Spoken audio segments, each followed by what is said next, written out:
Jeudi 2 avril 2020, chers internautes, bienvenue à cette autre édition de la revue de presse sur JDC+ TV. Le coronavirus, comme depuis quelques semaines, met en confinement toutes les autres informations telles que nous le constatons au travers des unes de journaux parus en kiosque ce jour.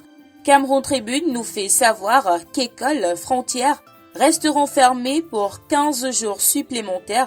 Selon un communiqué rendu public hier par ses services, le Premier ministre, chef du gouvernement, a informé l'opinion nationale et internationale de la décision du chef de l'État de maintenir pour 2 semaines encore les 13 mesures édictées pour contenir la propagation du coronavirus dans le pays. Cameroun Tribune rend également hommage à Pape Diouf, l'ancien président de l'Olympique de Marseille en Ligue 1 française, décédé mardi dernier à Dakar au Sénégal, vaincu par le célèbre coronavirus.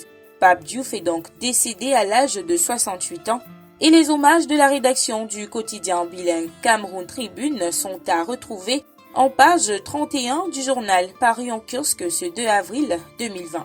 De Cameroun Tribune, nous passons au quotidien Le Jour qui écrit sur ce que pensent les Camerounais au sujet de la pandémie du Covid-19 qui a déjà fait 7 morts dans le pays de Roger Mila. Il nous présente les résultats du cabinet RS Intelligence et Lobbying qui a réalisé le premier état de l'opinion publique sur le virus ainsi que la riposte.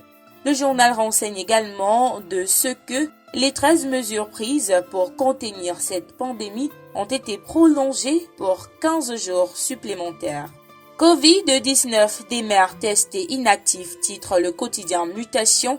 Dans son édition de ce jour, le journal de Georges-Alain Boyomo fait le point sur comment les maires du Fundi à Yaoundé et du Wouri à Douala luttent contre ce virus mortel. Le journal parle également de comment les ministères s'organisent pour barrer la route au coronavirus. Pour plus de détails, allez dans les colonnes du journal Mutation paru en kiosque ce jeudi 2 avril 2020.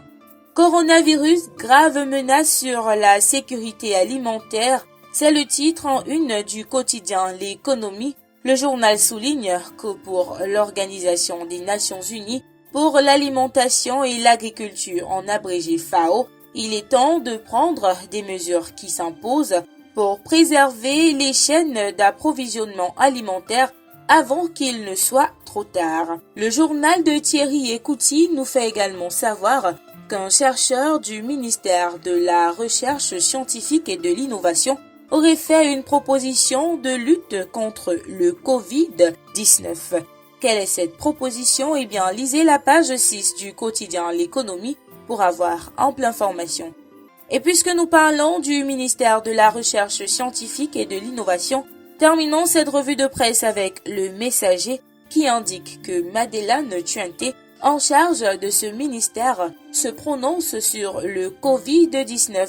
Le journal souligne qu'alors qu'on assiste à la fin du néocolonialisme, le ministre Madeleine Tuanté explore les enjeux de la recherche endogène et l'alternative de la pharmacopée africaine pour contrer le Covid-19.